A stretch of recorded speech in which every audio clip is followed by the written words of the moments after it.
noticias internacionales. Hacía rato que en Argentina no le dábamos tanta bola a la sección de noticias internacionales. Sí, es cierto. Como desde Ucrania, básicamente, ahora con Trump, que resulta que ahora Trump es el bloqueador del estrecho de Hormuz. Era el que lo iba a liberar y ahora el que lo bloquea. No entendemos nada, Ezequiel. Bienvenido.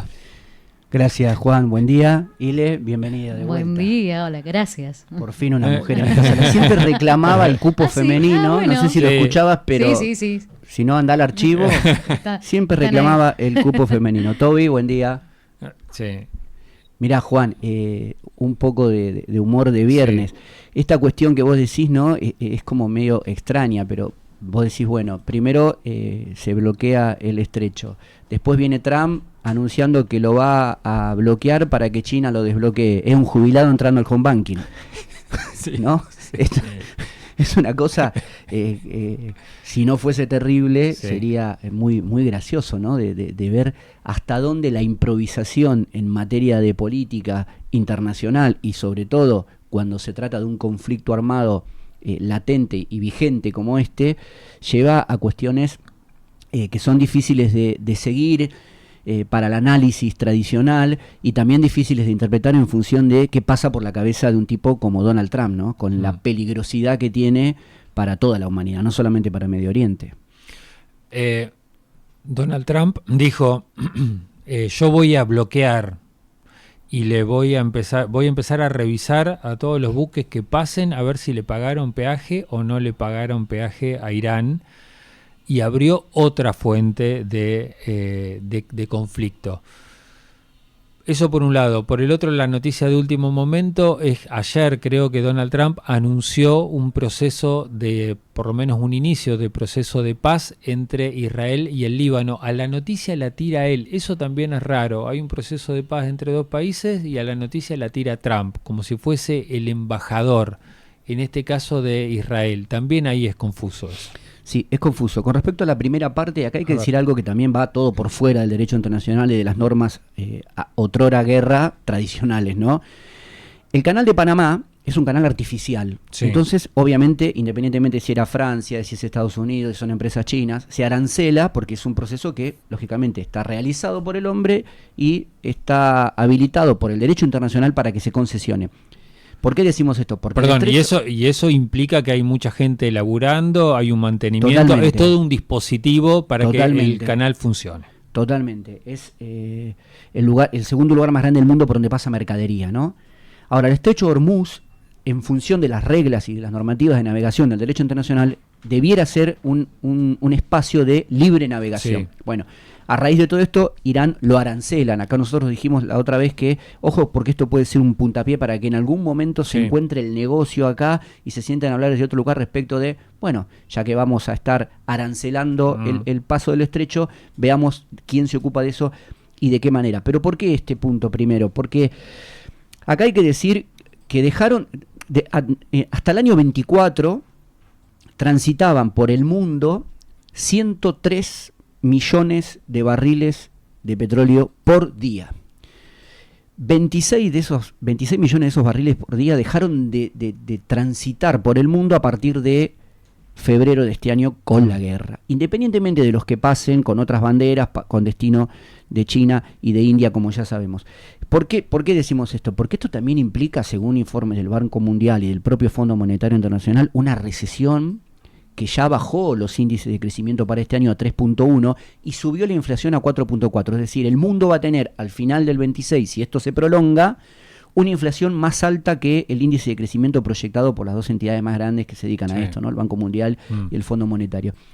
Por eso Trump está insistiendo con la cuestión del estrecho de Hormuz y las amenazas y el bloqueo y el desbloqueo, porque claramente esto le va a jugar en contra a una potencia que depende mucho en la política interna del famoso valor del galón, que ya pasó los $4. Con lo cual, ahí tenés un punto de tensión respecto a esto que vos decís. Perdón, Ezequiel, y la otra pregunta que me surge cuando te escucho es, ¿y los otros países, los convidados de piedra, los que dicen, mirá, el estrecho no tenía ningún problema, no estaba arancelado, nosotros con el combustible no teníamos ningún problema. Resulta que ahora estamos metidos en una guerra, tenemos inflación, tenemos el costo. ¿Y quién se hace cargo de esto? ¿Quién garpa los platos rotos? Por ejemplo, digo, Alemania, o por ejemplo Francia, o Inglaterra dice, che, ¿y a mí quién me paga la inflación? ¿Quién me paga el desbarajuste que tengo en mi economía? La falta de crecimiento del PBI. ¿Quién me lo paga eso? ¿Quién me lo paga? ¿Israel? ¿Me lo paga Estados Unidos? ¿Quién me va a pagar esto? Es interesante lo que planteas, pero si lo ves desde el punto de vista de los proxies, Sí. porque para llegar a la cuestión de la respuesta hoy de Europa respecto de lo que va a suceder en relación a quién asume el costo de esto, ¿no? Vos tenés en cuenta que los países árabes, sobre todo las monarquías y todo lo que tiene que ver con la Liga Árabe, inclusive, ya yendo un poquito más a Libia y Egipto, no tienen una intervención marcadamente acompañando la política de Trump. Había más resistencia con Israel, ¿no? Pero sí, uno podría inferir, Estados Unidos tiene la militarización más grande del planeta en esa zona, que hubiese habido un mayor acompañamiento. Ahora, hoy la Liga Árabe, por hablar del conjunto, se ve en el espejo de la OTAN.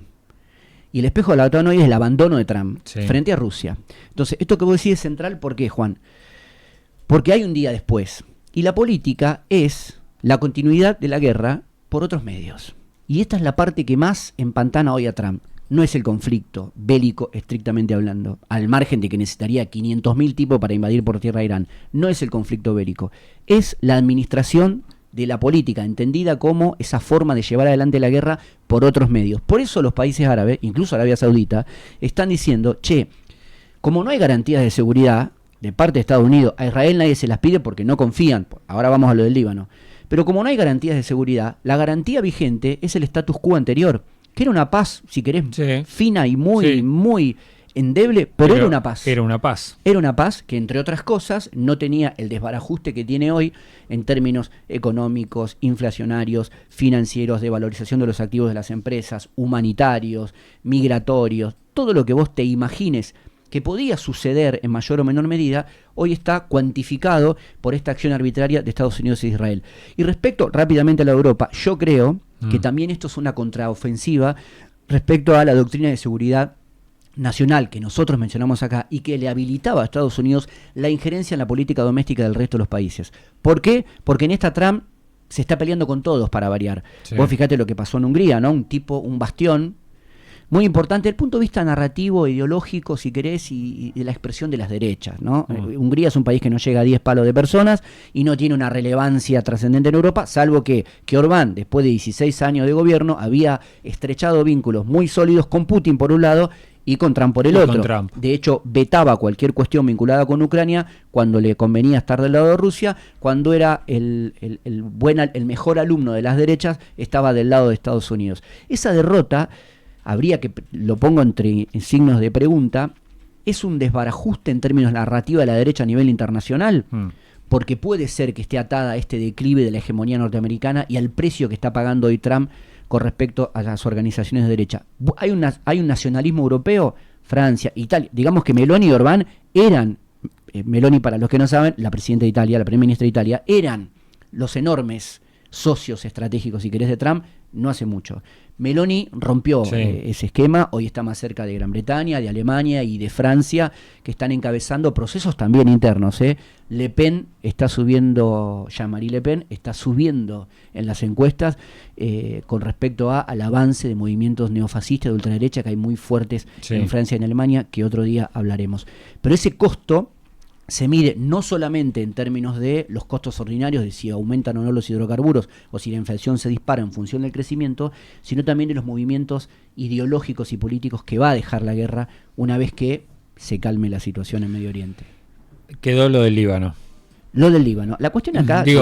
¿Por qué te pregunto esto? Porque aparece un Pakistán como mediador entre Estados Unidos e Irán.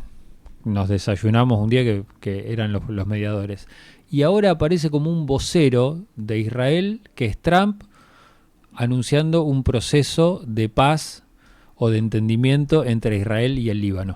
Sí, en principio hay que decir, para ser concreto y acorde con los tiempos del aire, No hay tal acuerdo entre Irán, las fuerzas especiales de defensa israelíes, perdón, quise decir Israel, no Irán, no están, no solamente no hay un alto al fuego en el Líbano, ya están bombardeando su capital Beirut, como nosotros dijimos, sino que la cuestión acá es la eliminación o la entrega formal de Hezbollah, que es un proxy de Irán, Sí. ¿no? Porque la cuestión acá hay que decir que la paz con el Líbano es un discurso engañoso de Trump, porque en realidad el Líbano como país no está en guerra con Israel, sino que Israel está bombardeando el territorio libanés, donde dice que hay posiciones de Hezbollah, a la cual Israel tiene como un objetivo militar claro y concreto, porque lo quiere hacer desaparecer de la faz de la tierra. No la amenaza a una civilización entera, como dice Trump respecto Sí. de Irán y de los chiitas iraníes, sino respecto de Hezbollah en el sur del Líbano y también en el centro del Líbano, en la capital y demás. Esa tregua no es real, eso es un discurso de Trump para ganar tiempo respecto a que uno de los motivos por los cuales Vance, que es el vicepresidente, cuando fue a negociar a Pakistán respecto de, bueno, vamos a ver de qué manera llegamos a un acuerdo, al otro día se levantó y se fue porque los representantes de Irán dijeron, che, pero el acuerdo no incluía el Líbano, porque sigue habiendo una matanza indiscriminada de Israel, Sí. de civiles incluso, con respecto a su presunto objetivo, que es Hezbollah. Como eso no sucedió, las negociaciones se apartaron. Trump estaba diciendo que iba a haber una segunda cumbre en Islamabad, en Pakistán, respecto a retomar esto. Ya no manda a su amigo dedicado a la inmobiliaria y a su yerno, sino que también manda a Vance. Esto